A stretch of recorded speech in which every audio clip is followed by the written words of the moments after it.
Yeah, welcome to everyone. We're going to be talking about diversified crop rotation in an organic system. You can see here, this is one of our fields of hybrid rye with my brother standing there. I wasn't exactly sure the best way of tackling today's topic, so I'm going to take it, I guess, a little bit in a couple of directions, and then as other questions come up or you want more information, we could maybe delve into that in the Q&A a little bit. So let's get started here. So just to begin with a little bit about us and our operation. I'm part of the entity JL Acres LLC. So it's me and my three brothers. You can see a little bit of an old picture of us there. We grew up on an organic dairy and grain farm in Sterling, Illinois, which is about 45 minutes east of the Quad Cities, 2 hours west of Chicago, about an hour from the Wisconsin line. So you can kind of place that along with your latitude. Our family began to transition to organic in 2008. And then my brothers and I went off to college, had some experience off farm, came back, we formed a partnership for a couple of years, and then we formally formed our LLC in 2019. And our family has always been open to trying new and different things. So we were, and kind of still at our core, are a small farm. So just to kind of diversify income streams, we ran a corn maze and did some agritourism related to that when I was a lot younger. We ran a little feed store for a while. And then around that 2008 time, we got out of those and my dad decided to transition his farm to organic. And then today, the way that things have evolved is my brothers and I actually manage our parents' farm for them. They still kind of work, but we make all the day-to-day decisions, management decisions. And then we have our own acres that we farm under just our name. So growing up, we have, related to trying new things, we were growing food grade soybeans, so a little bit of a specialty market almost from the beginning. We were growing sunflowers fairly early on, beginning in 2009. We've gotten into field peas a little bit more recently. We've also grown barley in the past. We're growing hybrid rye now. And there's a few other things on the horizon that we are looking at getting into as well, which I'll talk about as they come up. So currently our LLC is managing about 1,000 acres that mostly are certified organic. There's a few transitional acres. We do have about 60 acres that are non-organic because of some landlord preferences. We are milking about 60 organic cows. And in 2023, this upcoming year, we're going to have 7 different crop types. And I could push that out to 11, depending on how you want to determine different crop types, but we'll talk about that as it comes up too. So the question maybe to start with is, why do we want a diverse crop rotation? What is the advantage of having a diverse crop rotation? I'm assuming most of you that are on here are probably aware of some of the benefits already, especially if you've been exposed to some of the regenerative ag space conversations about this, but I'll talk about just some of the things that come up, especially from an organic perspective. And these first two, you could go either way depending on where your farm is at. So we know that from an organic farming system, weed control is one of the big things that takes a lot of our time and energy and thoughts. And so having that diverse crop rotation usually, or it should mean that you are going to be harvesting at different times of the year, that you're going to be able to do weed control and different types of weed control at different times of the year to really break up some of the weed cycles and hopefully, because of that, lessen the seed bank. So for example, giant ragweed is a plant that a lot of people struggle with. Giant ragweed grows in the spring. It has seeds that are ripe in the fall. So if you're growing corn beans, which are planted in the spring, harvested in the fall, that giant ragweed seed is going to mature right alongside your crop. So adding a crop that is harvested in the summer, such as a small grain, is going to give you the opportunity to, yeah, you might have that ragweed growing there, but as you harvest the crop, you can terminate that weed and it won't put down any seed out of that generation. So getting a handle on the weed seed bank. We also know that diverse rotations are very good and healthy for just the general soil health and ecosystem health from many different aspects. So you have different root types that are going into the soil, different zones of soil that those root types are affecting. Each different plant puts out its own unique exudates and feeds its own unique community of soil organisms. They also tend to attract or build different minerals within those roots. So you might have heard, this is an example from the weeds, but like dandelions like to grow in low calcium soils, but they also accumulate calcium, kind of an odd thing there. So in a similar way, some different crops will tend to accumulate minerals. And like if you've got a deep rooted crop, it might pull minerals from deeper in the soil, bringing them up to a upper layer. We could also think about roots in terms of corn and beans are often in the organic world planted in rows. And if you have something that is like a small grain or a field pea, those are roots that are going to cover the entire soil profile. So you're not going to have just rows where you might have less roots in some areas than others. Also, just different things in the ecosystem, helping pollinators, helping insects. So you get the idea. Most of you are probably aware that diversity is good for soil health, for ecosystem health, and adding to the robustness of our growing system. Diverse crop rotations also help with cover crop opportunities. So if you're with PFI, you probably know that they really like that clover behind wheat or frost seeded into a small grain. And so again, a cover crop opportunity that isn't always available with just a normal corn bean Midwest rotation. Diverse crops can also spread out risks. So you're having things pollinating at different times of the year. You're going to be using your equipment in different ways. So if you have an equipment breakdown, say your planter breaks down, well, you maybe already have wheat that's planted, and you've at least got some crop that is growing, and you maybe waste a week or are down for a week because your planter's broken, but you at least have some crop that's already out there growing. And again, just financial risk, hitting the market at different times, and different aspects of that as well. Spreads out the work. So if not all of your acres are planted at the same time and they're not all harvested at the same time, then you don't have to be so intensely busy during those times of the year. Income streams. This other one is kind of an interesting way of thinking about an advantage of a diverse crop rotation. And that's it can connect you to more buyers and end users and to other farmers. So as you grow different crops, you're going to have to market them in different ways. And that's going to lead you to reach out to different people, different companies buying things. And that will help you to form relationships with those. And some companies might start out buying one type of crop, and then they might reach out and start buying different types of crops. So it can be another avenue for marketing different products and different relationships. Building that community around you can be something that comes out of a diverse crop rotation. And of course, on the organic side, we have our yearly inspections, and the inspectors always like to see that you are planting multiple crops out there, that you have crop rotation going on. So those are just a few things that I thought of that might cause us to kind of encourage an organic grower to look more at diversity in the crop rotation. Now, then the question is, what is possible in the Midwest? If you're new to the organic world, you're probably coming from a corn soybean rotation, but we do have a list of things that we can kind of expand that are readily possible, fairly easily marketed in the Midwest. And this is where I mentioned we're growing 7 different types of crops, but we could get more specific. So if you're growing corn, for example, you have your general feed grade corn. You might have the possibility to grow a food grade corn. And that's not going to necessarily be a difference in management practices, but it is a difference in marketing and financial risk. Maybe popcorn is also part of that.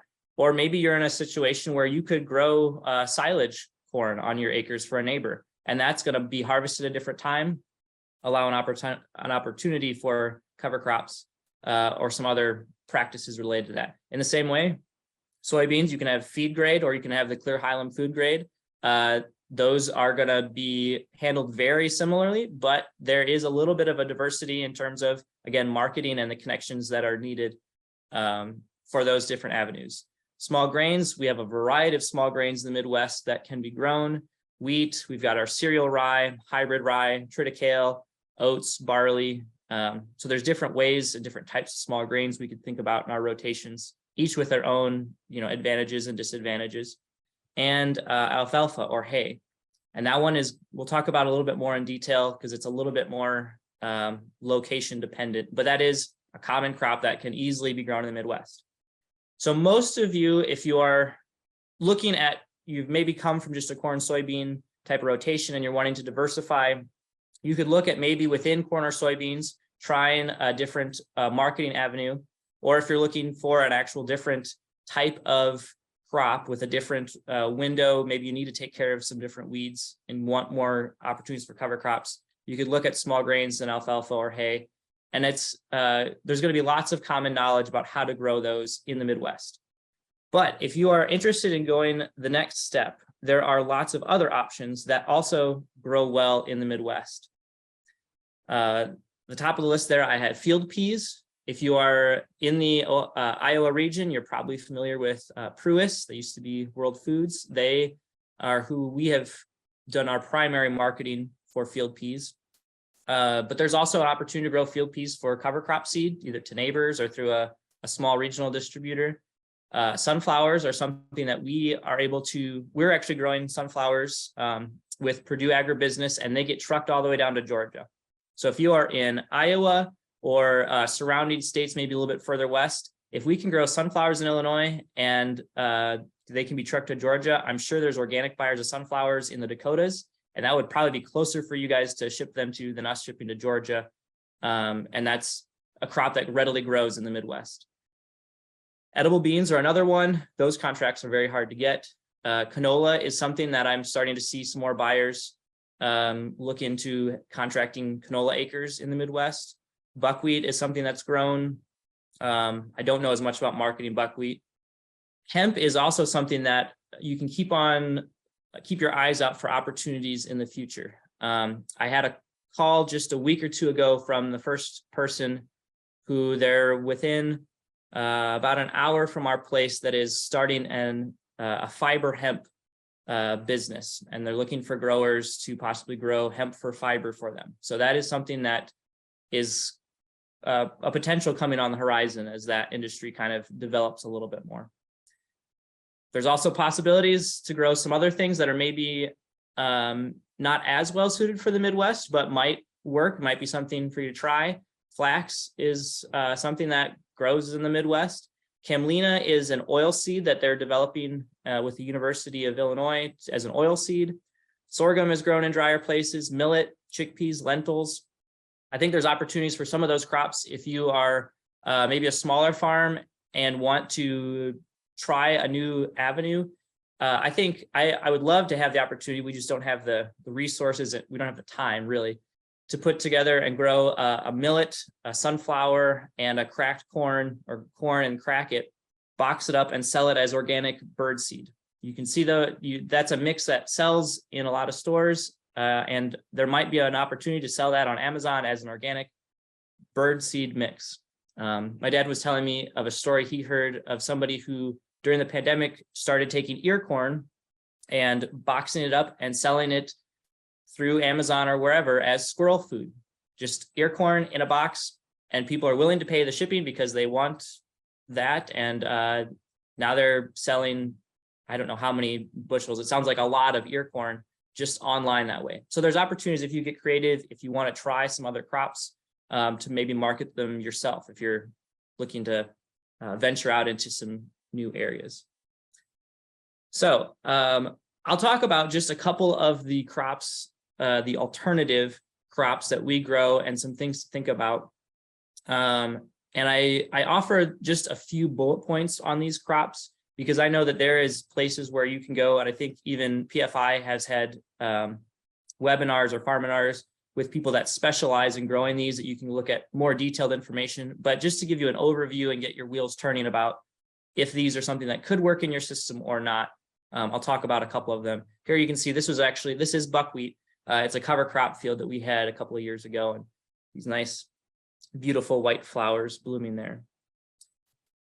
So we'll start with the field peas as one option for an alternative crop. And I guess I should say that the ones that I'm going to name here are going to be field peas, sunflowers, and alfalfa, because those are going to be the ones that most likely, are going to be a little bit less familiar to the average Midwestern grower.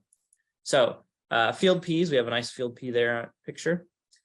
Our experience is that if you're interested in growing field peas, you should choose a field that has low weed pressure to start with, and you need to plant it as early as possible. What we have found to have the best success in planting and growing field peas is to plant them no-till as early as we can into frozen ground. So I know one year it was March 7th that we drilled them into frozen ground. There was another year, it actually wasn't until mid-April because the snow was still on the ground. But the problem with field peas in the Midwest and why a lot of growers have issues with them, one, it's the weeds. And the second one is they sometimes don't yield well because they are sensitive to heat during pollination. So at least the varieties of peas that we've been growing, they bloom for 2 weeks. And if it is above, I think it's like 80 some degrees or 85 degrees, they greatly reduce successful pollination. So plant as early as possible so that they can get out of the ground ahead of weeds. And then they're also pollinating a little bit ahead of some of the summer heat. Also make sure that you plant them heavy. The recommended rate is somewhere around 150 pounds to the acre. Don't skimp on that. If you have a poor germination, then it is worth your time to terminate that field and go a different direction with it. Related to that, the experts are probably going to recommend that you plant the seed 3 inches deep. If you are doing the plant early into frozen ground, I would recommend only doing 1 inch deep, because we tried one time doing it, that planting early 3 inches deep, and they did not get out of the ground fast enough, and it was actually too cold for them, and we lost a lot of the seed didn't germinate. So if you're going to plant that extra early frozen ground, keep it a little bit shallower. They'll get out of the ground faster, and you'll have less of a chance for that seed to rot there. They do germinate at, I think, 34 degrees, maybe or 36, somewhere in that range. So they do okay in cooler soil. And then we've also found a little tip from us is it's okay to harvest them a little bit wet when there's still a few pods that are a little green, and then dry it with air. They dry really easy. And so those are some things that we have found that maybe other people don't talk about when growing field peas. You can see here, this picture is the density that field peas can get. So they can really do well competing against a lot of weed. If you've got a field that has foxtail pressure, it's okay to grow field peas. However, you can see at the very top of that picture, there is giant ragweed peeking through. I tried to, when I took this a couple years ago, I was trying to show how clean it can get, but ragweed and field peas do not do well together. The foxtail is shaded out enough, it stays underneath the canopy, and you'll be fine with the field peas. Giant ragweed, or to some extent, lamb's quarter, can also be an issue with field peas. So some of the advantages of adding field peas to rotation is that it is a spring planting, as opposed to like a winter wheat where you might be struggling to get everything done in the fall. You have a midsummer harvest, so you do have that opportunity to take care of some of your weeds that are like your ragweed or other things, even your foxtail, get a generation of weeds taken care of. They're a very low input crop. So far, we have actually never fertilized our field peas, for better or worse. But in general, it's a really low input crop. There's the opportunity to double crop behind them or grow a longer season cover crop behind field peas. Of course, there are obviously disadvantages. If you happen to hit that window when they're blooming and it gets super hot, that can really decimate your yield. And if you're in that situation, don't be afraid to go in there and tear it up. It's going to be middle of June. Go back and plant it to soybeans, and you'll be fine. It's better to do that than have a 5 bushel pea yield. Most likely, depending on how you're growing them, you are going to need some storage space. And if you do have weed pressure, you may need a swather to be able to harvest them. So far, we've been able to get by just direct cutting our field peas when we've done them. So that's one option that you can think about adding to a rotation. The other one is sunflowers. And sunflowers are nice because they can be planted either as early as you're planting corn, maybe even a little earlier, or you can plant them later in June or late June. You can either direct market them as your bird seed. You can grow them on contract. We began growing sunflowers to press out to make biodiesel on our farm. We were selling milk through Organic Valley. They had a truck back in the late 2000s, where you could take your sunflower seed or oil seed, press it out, and make your own biodiesel. So that's a possibility as well. Or we also found that there was some interest in people just buying the straight oil. So obviously you'd need to buy the equipment if you wanted to go that route, but that's a possibility as well. Sunflowers, again, are fairly low inputs. They don't take very much nitrogen.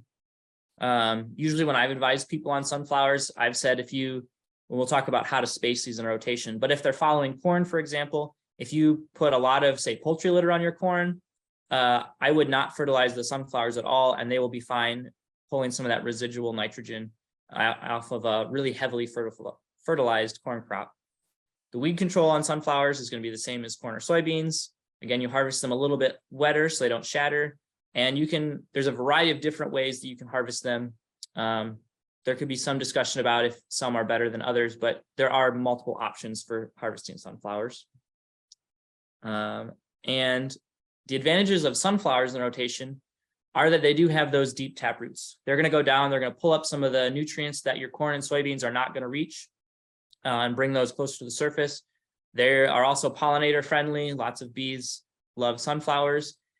And depending on what the corn and organic bean prices are, they can be just as profitable. So a couple of years ago when we had beans that were down at $18, corn down at $8, a good yield of sunflowers would be relatively competitive in terms of a net profit when organic prices are a little bit more depressed. They also do form this dense canopy that suppresses lots of weeds. And depending on, there are different varieties of sunflowers that are harvested at different times. But in general, you can harvest them often before many of your other crops. And so there's a potential to get cover crops in a bit earlier. So for us, full season sunflowers are going to be planted in that May, early June timeframe, and they're going to be harvested middle of September generally. So that would be a great opportunity if you wanted to get rye planted early for a roller crimp situation. Sunflowers could be something to add to kind of give you that window potentially. But they do have their issues as well. If you get a bad windstorm or something and lots of the heads go down, you can have a little bit of an issue with volunteer sunflowers.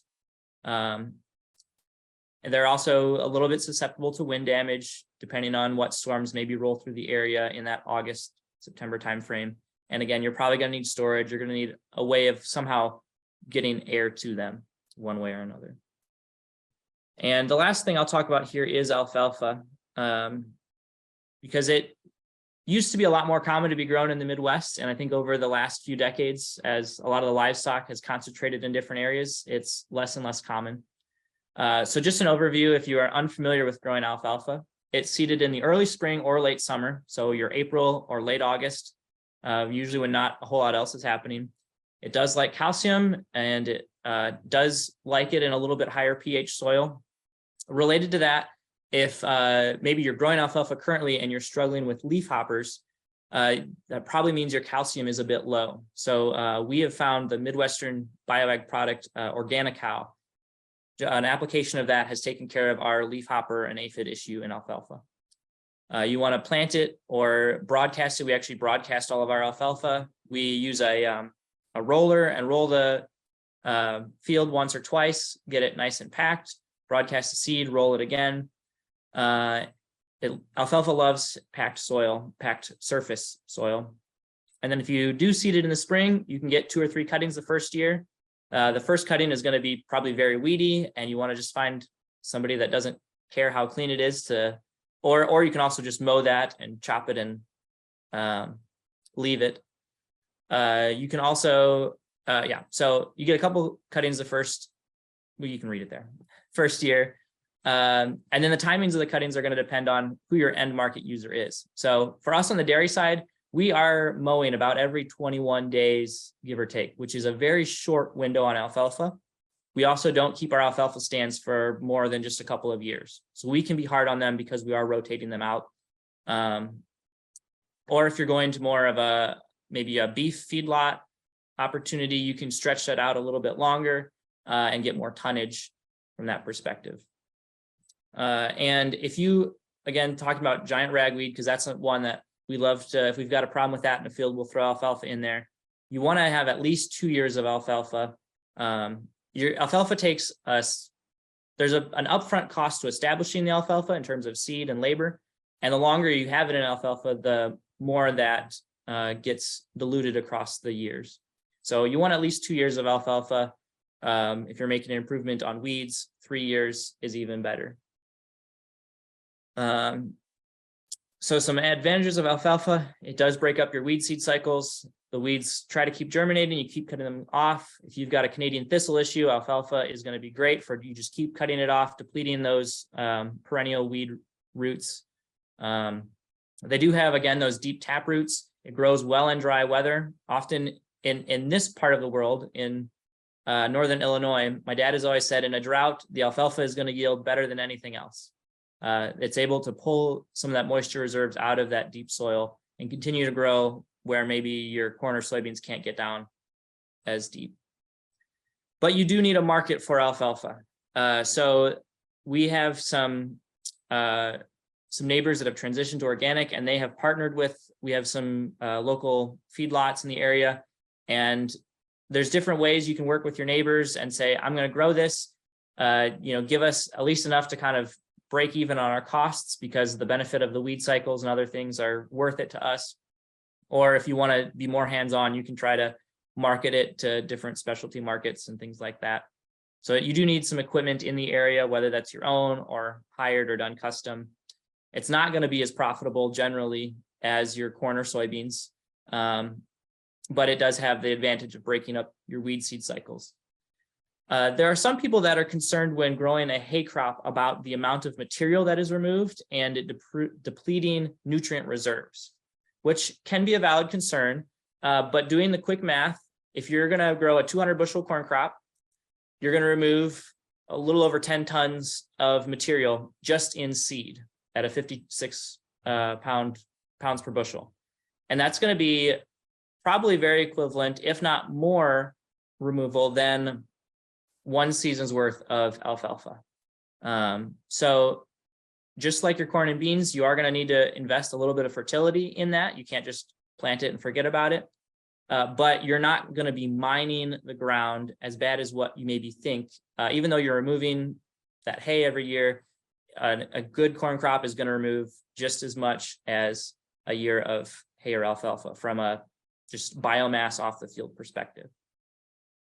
So some thoughts on that area. So we could think about, we've got some of these different options. What could our rotations look like? So maybe you are used to just growing a straight corn soybean rotation, or maybe a corn soybeans. There's a conventional farmer in our area that doesn't own any soybean equipment. He's been corn on corn for 25 years.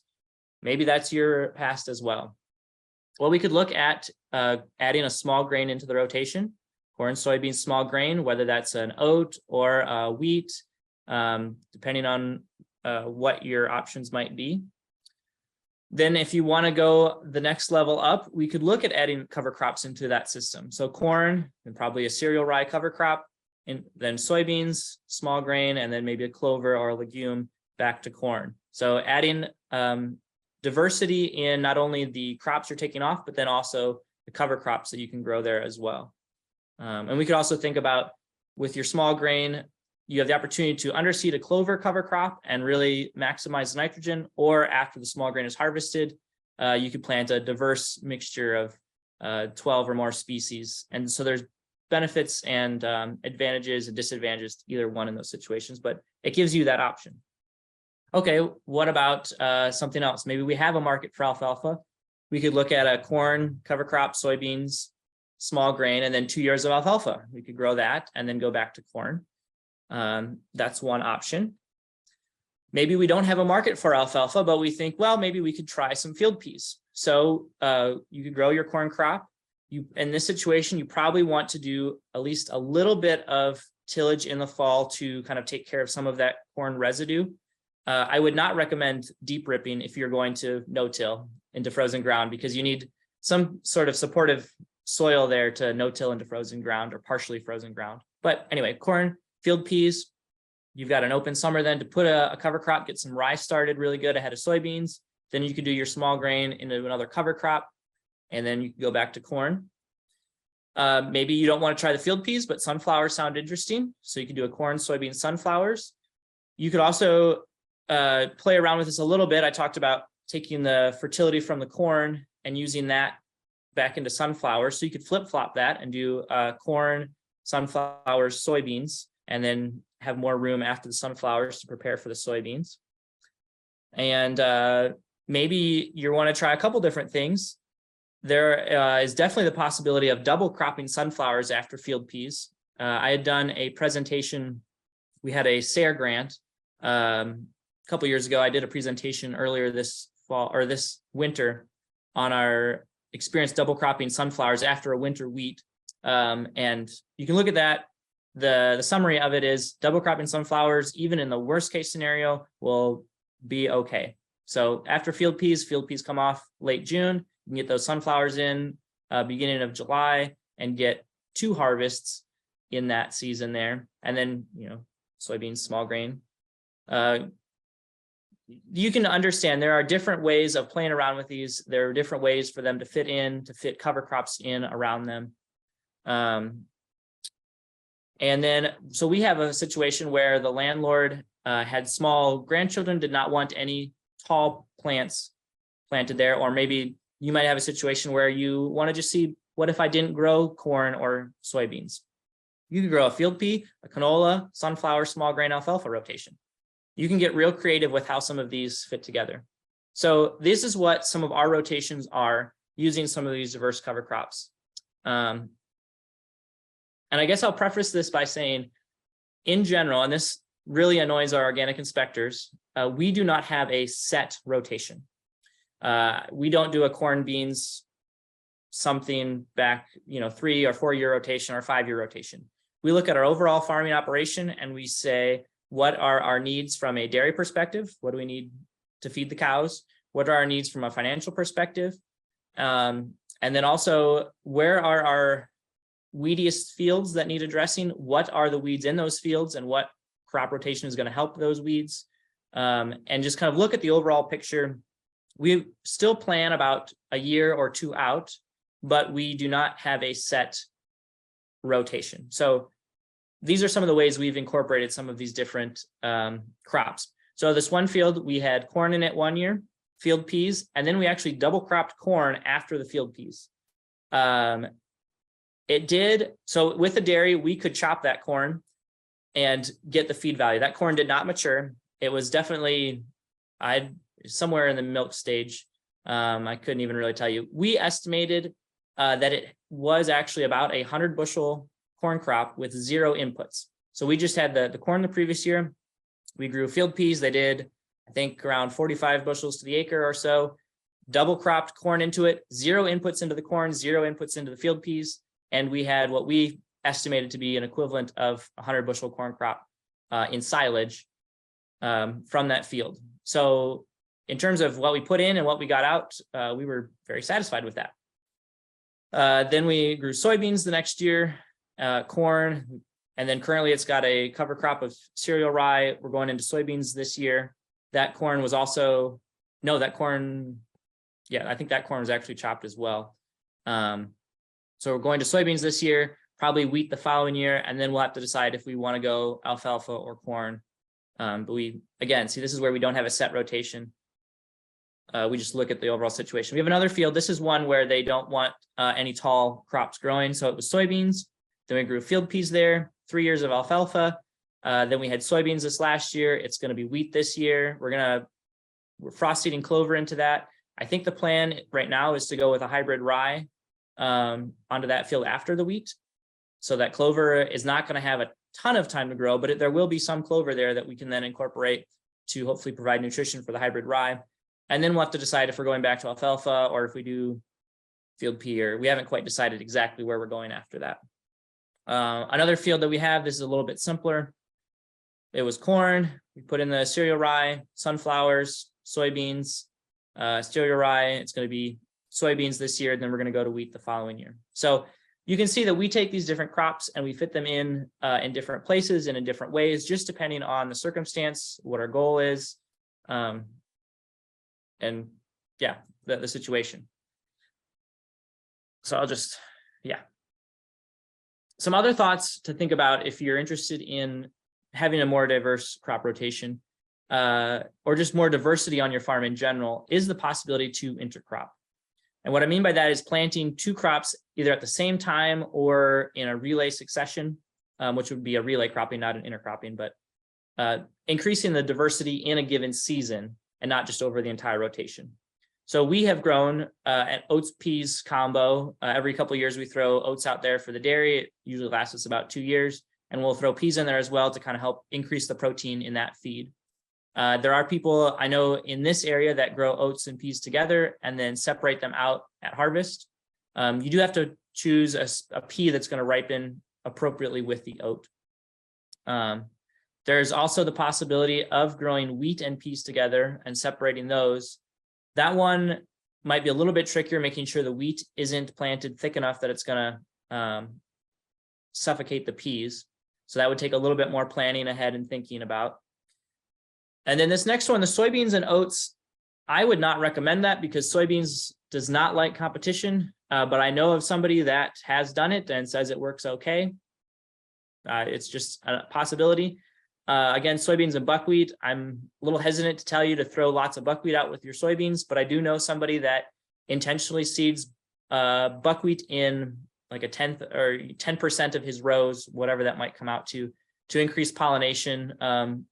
Imagining that the pollination increase brought on by the buckwheat is also going to help the pollination of the soybeans and increase yield. And for this farmer, it works okay. I don't think he's separating out the buckwheat. That one might be a little tricky to separate out at harvest.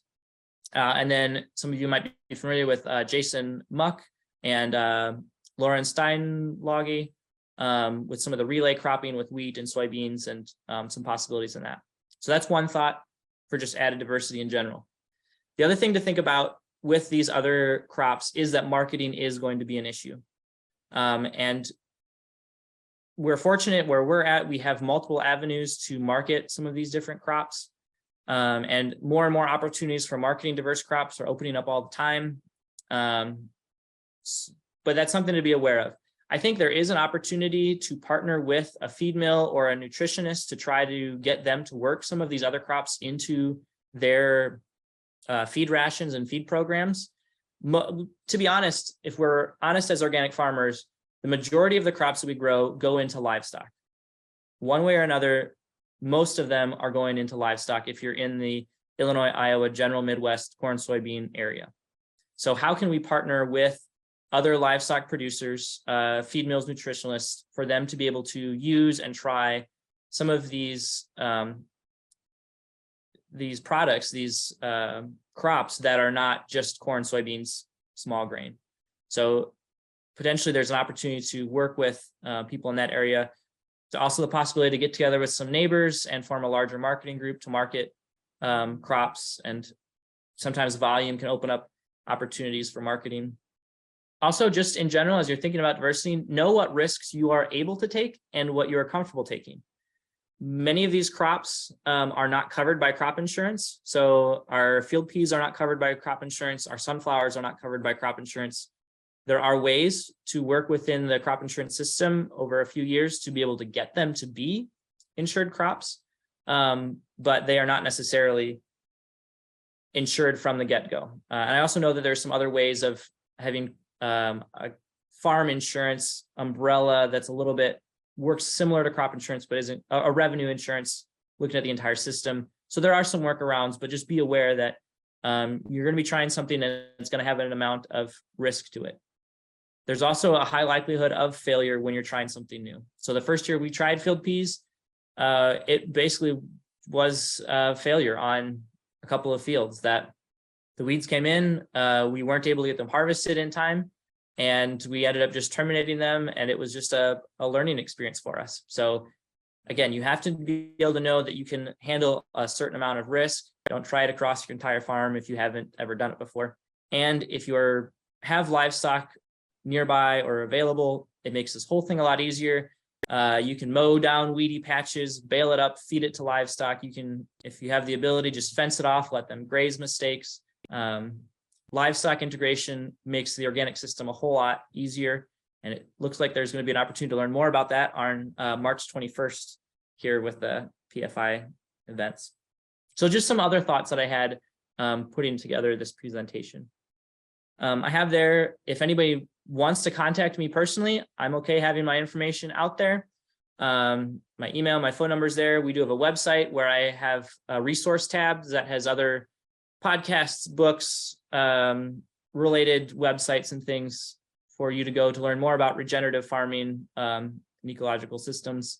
We do have a YouTube channel that I post a few things to. We did some experiments with no-till soybeans and rye this last year. I'm going to be doing one this year. I need to get it posted about rye growth when planted at different times during the fall and winter. And then I do have an Instagram. I don't put much up on there, but if you really want to see random pictures, you can see them there. So that is what I've got. I apologize. I talked a lot and maybe really fast, but it's a good thing this is recorded. You can go back and listen to it from there. So what came up? Feel free to type it into the chat, and I think somebody's going to feed me some questions and I'll see if I can answer them.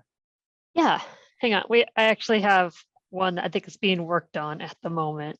Okay. Let me check this real quick.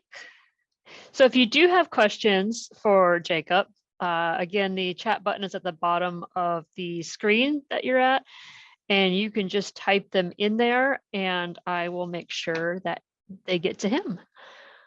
So, and it can take people a minute or two to type in there, which I can see one in, like I said, I can see one in progress. So it's yeah, no, that's fine. Yeah. I think just to summarize, don't be afraid of trying new things. There are opportunities to grow crops besides corn and soybeans. And if you want to branch out beyond small grains, there's opportunities for that as well. It might take a little bit of digging. It might take some extra effort, and there is a risk there, but it's not something that is insurmountable. It's definitely something that is achievable. Okay. Is there an opportunity to graze cover crops in an extended rotation and does it bring value? And do you graze summer cover crops? So there's three. Yeah. Grazing cover crops. No, that is something that we wish we could do more of. Just the setup of our farm and our location, we don't have water at most of our locations. We actually rent almost all of our acres. So there's just an extra layer of infrastructure related to that. I think grazing cover crops is an awesome opportunity. We do have a field where we are able to graze somewhat. Mm-hmm. It's in our area, we are in an area with extremely high land costs, rent. And so depending on where you're at, that might be more or less financially feasible. It would be awesome if you have neighbors that have livestock to be able to partner with them. If you don't have them yourself, to be able to graze cover crops. There's lots of resources out there about how to do that. I would recommend Jay Young has some resources on his YouTube channel. It's something that we have dabbled in and have not done extensively, so I can't put a value on it quantitatively, but I know it is a healthy and positive thing to do. All right. What changes have you noticed with severe weather in the last couple of years? And has that affected your choices for what to add to your rotation? That's an interesting question.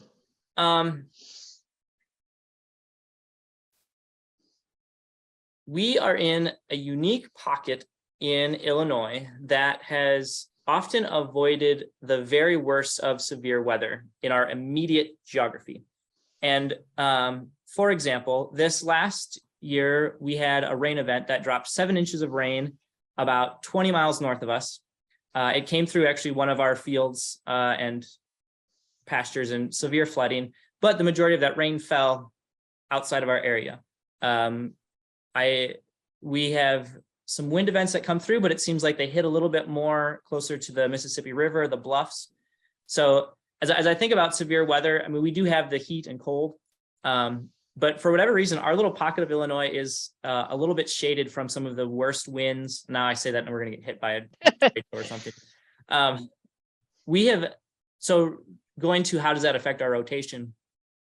in general, the main way that maybe affects us. So I watch Eric Snodgrass, his regular weather videos. We will, if we see that there's a year that has a risk for example, higher drought, we might switch around some of the varieties within a given crop that we plant. So maybe we plant something that has a little bit longer maturity to try to maybe hang on through a dry spell late in the summer. If we see that there's maybe going to be a lot of rain in the spring, maybe we'll shorten our maturity date, knowing that we maybe can't get into the field as early. So from a general climate perspective, we have not changed anything specifically from that perspective, but within our rotation, we maybe look at different hybrids and varieties, kind of with an eye on the immediate future and how we can maybe anticipate challenges in the present season. So that's how we're kind of looking at that. Okay. How does this, I'm assuming that means the diversified crop rotations themselves, how does this work on dry land in drier states like South Dakota, Nebraska, Kansas? Mm-hmm. Yeah, I think I maybe saw that was from Katie, and I think if it's Katie, I know. Hi. So I'm obviously further east. We have been getting an average of 32 inches of moisture a year is kind of our general average. So I don't have the personal experience for the folks further west that are maybe in that 20, 25, 17 inches climate. I do know that some of these crops are going to work better than others. So for example, field peas are one that can do fairly decent with a lower moisture environment. They, especially since they are a spring grown crop, they're going to grow when it's cooler out, when there's more soil moisture available, assuming that you are starting the season with adequate moisture. And so they have an opportunity to maybe produce a crop where maybe a soybean would fizzle out with a late summer drought because they are concentrated in the spring. Sunflowers, another one with that deep taproot, they're going to be able to access, assuming, again, you have moisture deep in the soil. I know that the last couple of years have really depleted the moisture further down. And so now you're getting into a territory that I am less familiar with dealing with ongoing drought. But assuming you're starting with a decent bank, sunflowers are going to be able to reach that. Alfalfa is one that, yes, it does take some rain and moisture, but again, it's got some of the deeper roots. So perhaps the yield expectations are going to be different depending on your local climatology and climate, rainfall and patterns like that. But for sure, there are crops that you can grow besides corn and soybeans. I mean, even looking at some of the things like milo and sorghum further out west, looking at perhaps the overall season and when, do you usually have a lot of moisture in the spring, or are springs kind of drier and then you get more rain in the fall, and maybe planning for crops accordingly. Maybe you don't plant until July because, August, generally you always have plenty of moisture. And so you plant something like buckwheat that maybe grows better or has a shorter growing window. So there are definitely opportunities. You just maybe have to be a little bit creative and kind of know your own context. And then of course the marketing of that would be alongside it. Yeah, and I remember you mentioning marketing can be difficult for those. Hang on, I lost my place really quick. What is your experience with pea and oat combinations, and did you combine those? Yep. Yeah, so we've grown pea and oat combinations a number of different times. We've just been using, oats is so regionally dependent on variety. Pick your regional oat that does best in your area. And then we've been using just a 40-10 pea with that. There's lots of resources, especially from Canada, on different proportions of peas and oats that have been tried together in university trials, and which ones are going to maximize the overall yield of both pea and oats. And like I said, within 45 minutes, I know there's a farmer that does it regularly and it works great. So yes, we have experience with that. It works fine. We keep them all mixed together to feed to our livestock because we figure the peas are going to give a little bit of extra protein with the oats feeding to the cattle. It's one of the easiest intercropping combinations that I think you can do, in my opinion, is a pea oat mix. And I would target in terms of planting, plant at your oat depth. Don't worry about getting the peas down deep. The peas will be fine. Plant your oats at whatever the oats need to be at in terms of planting depth. That's good information. Thank you. Do you have on-farm storage, and how does this affect the choice of crops? Yeah, this is a big one. When you're playing with as many different crops as what we have, storage does become a little bit of a juggling game, especially because in our situation, so I mentioned we're managing our parents' operation and then we have our own, and that means we often have to keep our parents' grain separate from the grain that my brothers and I are growing. So we do have a few grain bins ourselves, and also an old corn crib that has overhead storage. We've converted the sides to be able to handle grain as well. We've also been able to just partner with some local farms that have grain bins sitting on their property that they're not using, and we're renting those from them.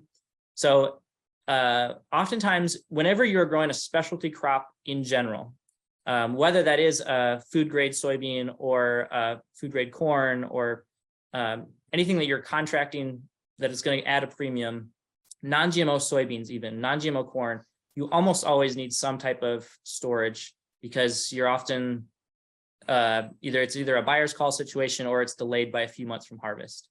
But yeah, in our immediate area, we have a couple of buyers that would take corn and soybeans right from the field. Wheat, we could maybe haul it from the field, but we almost have to store that as well. So storage is something that you do have to invest in if you're going to get outside of the corn soybean world. Even in the non-organic world, to get into the non-GMO world, you just need storage. So yes. All right. I'm not sure if this means a combination. Well, I guess not. Have you tried winter barley or wheat, maybe in your rotations? Mm-hmm. Yeah. So we have tried winter barley. It was many years ago, and for whatever reason, my dad was unsatisfied with it. I think it probably yielded less than he was hoping. He probably got it. This was back when I was probably, I'm going to say it was probably at least 10 years ago, before my brothers and I had started managing things. I'm sure he did not plant it early enough, so it did not yield very well. And he maybe didn't even have his marketing lined up ahead of time. So we have grown it. We haven't grown it since then. I think it's definitely a crop that is useful in an organic situation, especially if you are going to try double cropping. It is planted a little bit earlier in the fall, but it's going to be harvested a little bit earlier than in the summer as well. For wheat, our primary wheat that we grow is a soft red winter wheat. We have markets readily available for that crop, a couple different options. We are contemplating switching to a hard red winter wheat because of the networking of marketing that is developing. We are starting to see some opportunities to possibly market a hard red winter wheat. It might be a little bit outside of this area, but there are some buyers that might be interested in buying hard red from us, even though we're in a soft red area. So know your wheats, you know what I'm talking about. All right, that was the last of the ones that I see at the moment. I'm gonna double check, make sure I didn't miss one. If you do have a question for Jacob, go ahead and again, type it into the chat.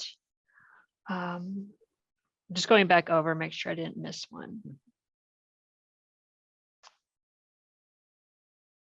Nope, not yet. Okay, so I'll give a minute here to see if anything pops up.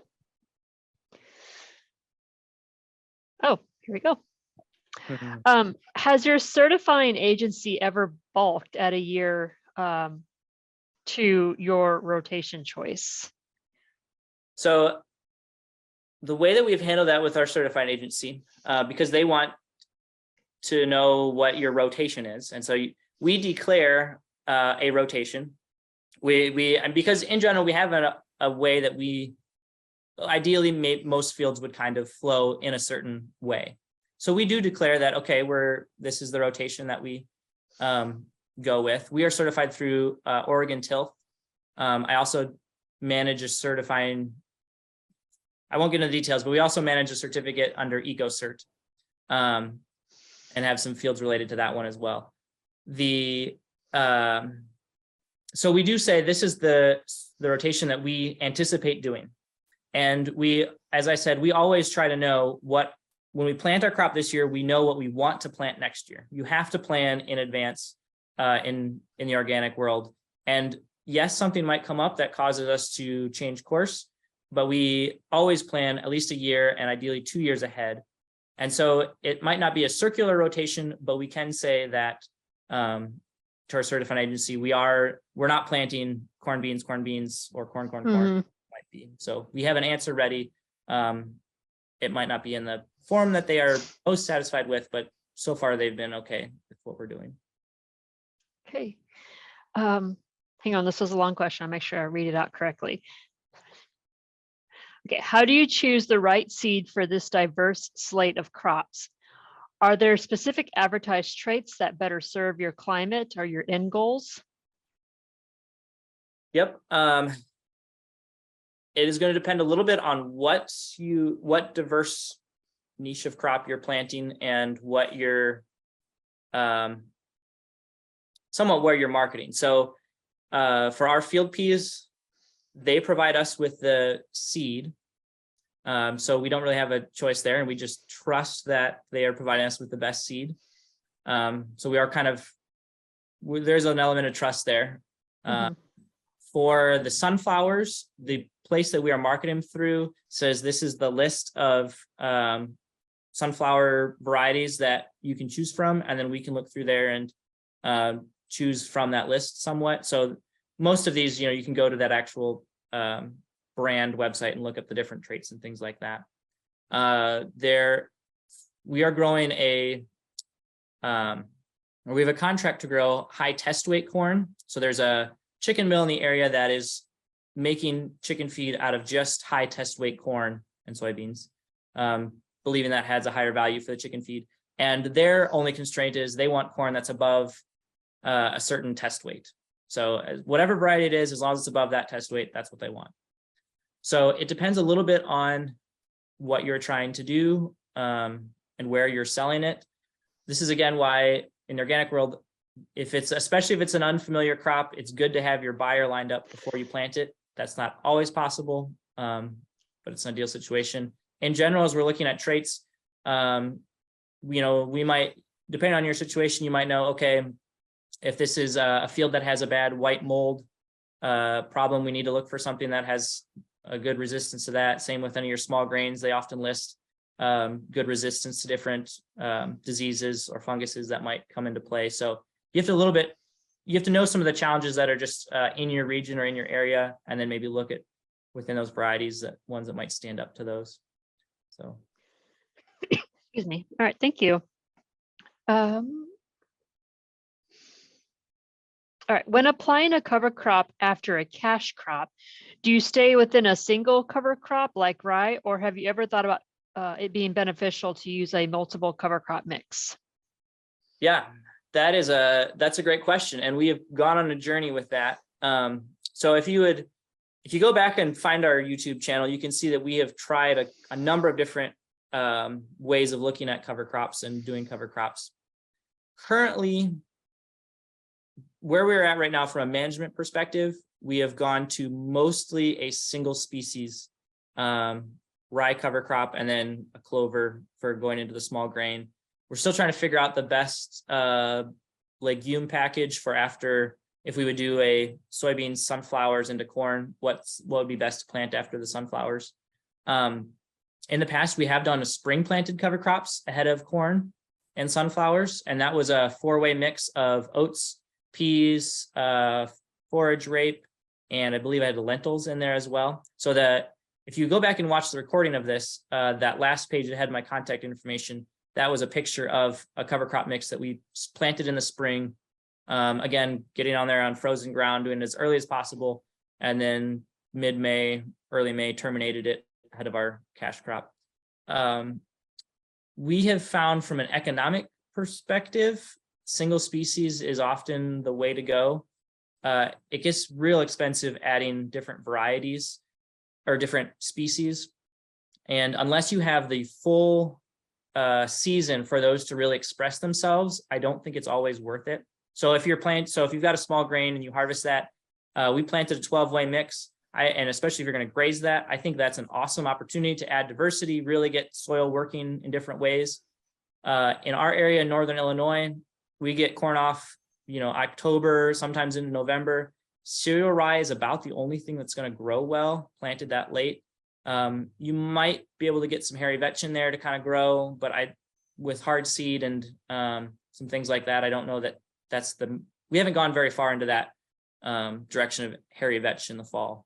So rye is our primary choice as far north as what we are in Illinois. So, and then for spring seeding, if you want to do a spring cover crop, I think oats is going to be the cheapest option because the other things are going to not grow to their full potential and really give you that full value compared to just getting some green biomass photosynthesizing out there as early as possible. So it depends on where you're trying to space the cover crop and what you're trying to do. If it's going to be for a limited season, maybe growing in cooler climates, for us economically, a single species has worked best. If you're growing over the summer or a longer period of time, diversity is definitely possible, and I would say encouraged just to take advantage of some of the value that brings to the system. All right, thank you. Some really good questions from earlier. All right, so we still have a few more minutes. If you have a question for Jacob, type it into the chat. These have been some great questions, guys. I like being challenged by some of these things. They're helping me to think about why we do things the way we do.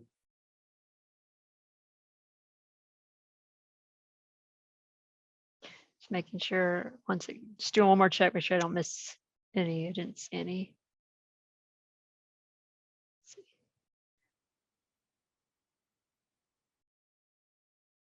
All right, it can take a moment.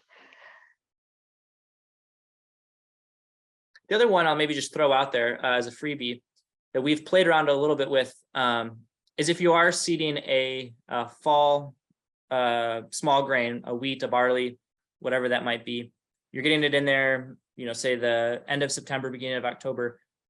We have seeded a couple pounds of tillage radish with that. We haven't been able to quantify if that's made up the seed costs, especially because organic tillage radish seed is ridiculously expensive. But it is an opportunity to add some diversity into your system.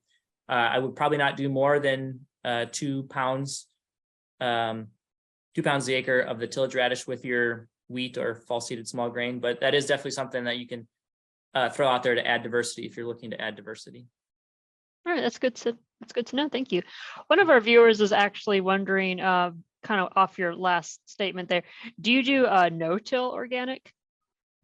Yeah, so that's something we've been playing with the last several years. We have not done it on a large scale yet, but we've tried it a couple different types of no-till organic. So I referenced this earlier in my talk.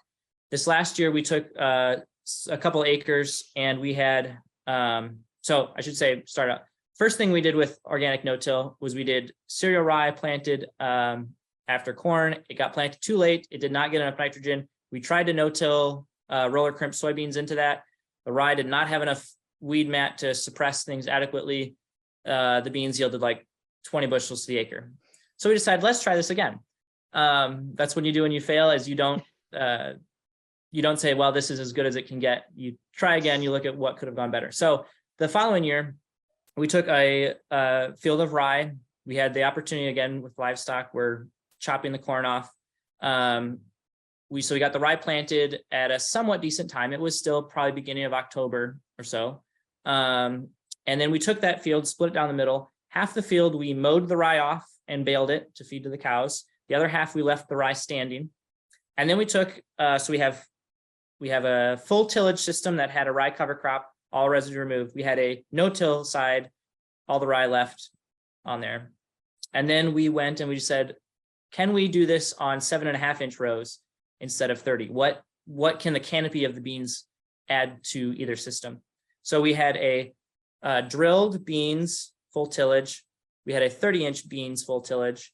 We had a 30-inch beans no-till organic. We had a 7.5-inch beans no-till organic. And then the goal was to roller crimp the rye. For a couple of logistical reasons, that didn't happen. So instead, we let the rye grow up and we combined the rye off. And then at the end of the season, we got a weigh wagon over. We did all that great stuff. In that situation, actually, the 30-inch beans into the tillage system yielded 70 bushels the acre.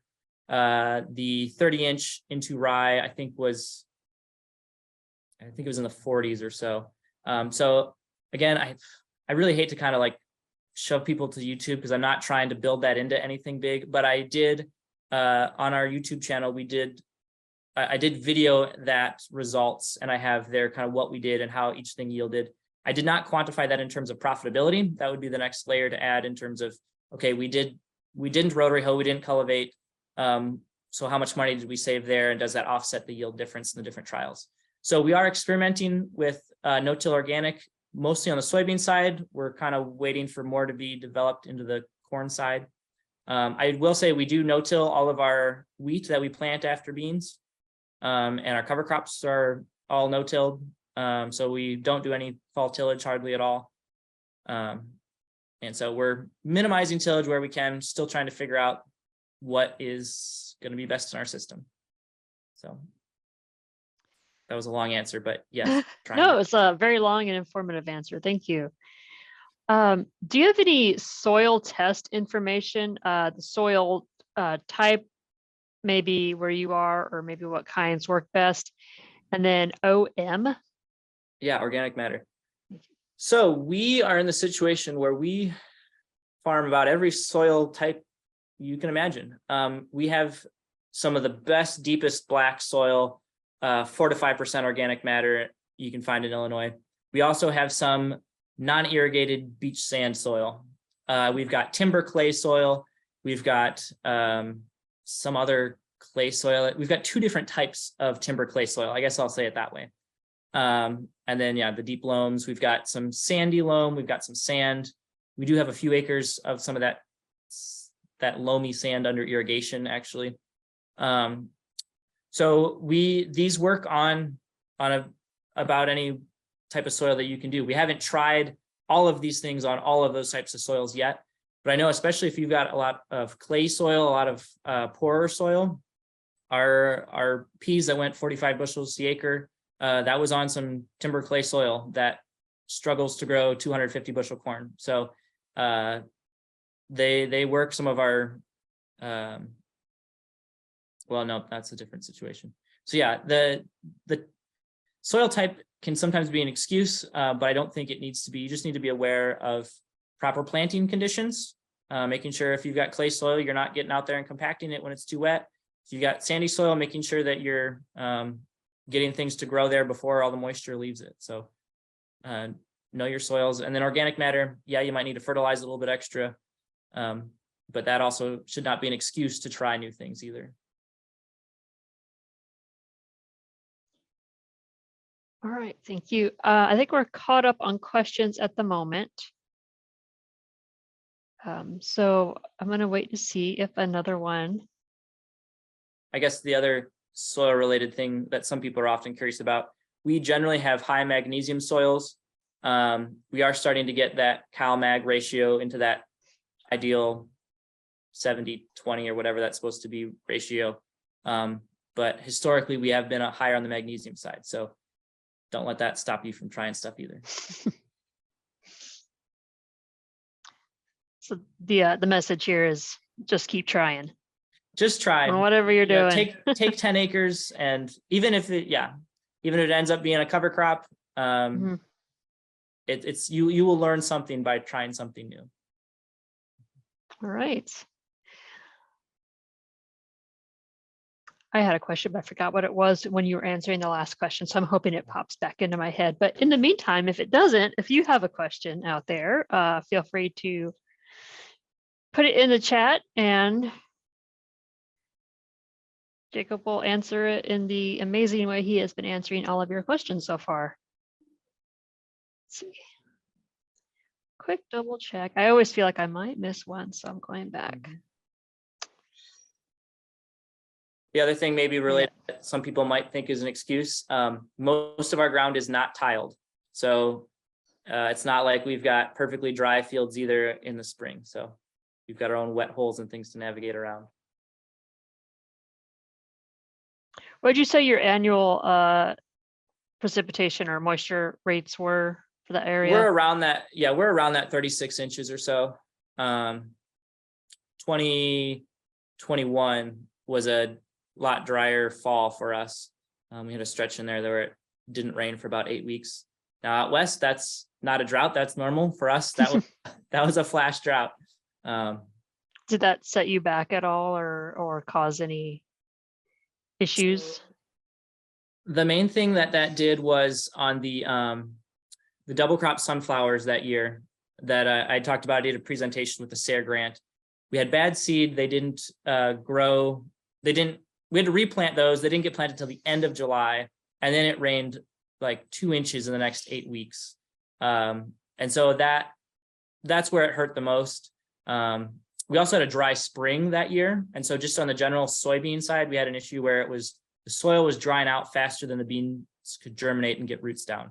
So that's a whole, yeah, not including diversity, but it was just its own challenge with the dryness in 2021. Mm-hmm.